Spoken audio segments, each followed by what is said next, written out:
Mahar dari setiap kenikmatan yang Allah berikan kepada kita itu tidak ada harganya kecuali satu, yaitu adalah bagaimana kita bersyukur kepadanya. Karena sesungguhnya tidak ada harga yang paling pantas dalam kenikmatan yang kita peroleh kecuali adalah kita bersyukur kepadanya. Itu pun ibadah kita tidak akan pernah mampu membayar semua kenikmatan yang Allah telah berikan kepada kita. Makanya ada satu riwayat dalam satu hadis yang disampaikan dalam riwayat Imam Ahmad.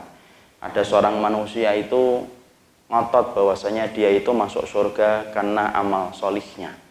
Kemudian Allah berfirman kepadanya, kamu ini masuk surga karena rahmatku. Karena kita paham ya, kita ini masuk surga kelak bukan karena amal ibadah kita. Karena amal ibadah kita ini tidak akan pernah mampu membeli properti surga yang begitu mahal.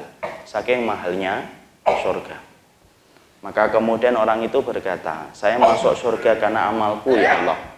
Kemudian Allah berfirman, enggak, kamu itu masuk surga karena rahmatku. Kemudian Allah perintahkan malaikat. Malaikat hitung kembali amal ibadah orang ini. Maka dihitung amal ibadah orang ini. Dan dia termasuk ahli ibadah. Ibarat kata dari kecilnya merutinkan dan melazimkan banyak ketaatan. Sampai dia meninggal dunia. Kemudian malaikat berkata kepada Robnya, kami telah menghitungnya dan kami telah memperhitungkan semua amal ibadahnya. Kemudian Allah berkata, jadikan amal ibadahnya untuk membayar kenikmatan yang aku berikan kepadanya ketika di dunia, sebelum ibadah itu membayar kenikmatan yang aku akan janjikan kepadanya di surga.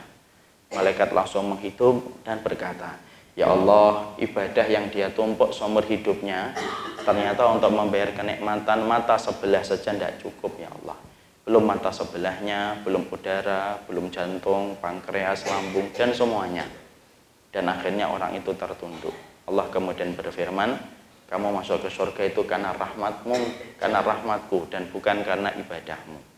Di situ kita menjumpai, ternyata ibadah kita yang menjadi mahar kita untuk bersyukur kepada Allah, ternyata itu pun belum cukup.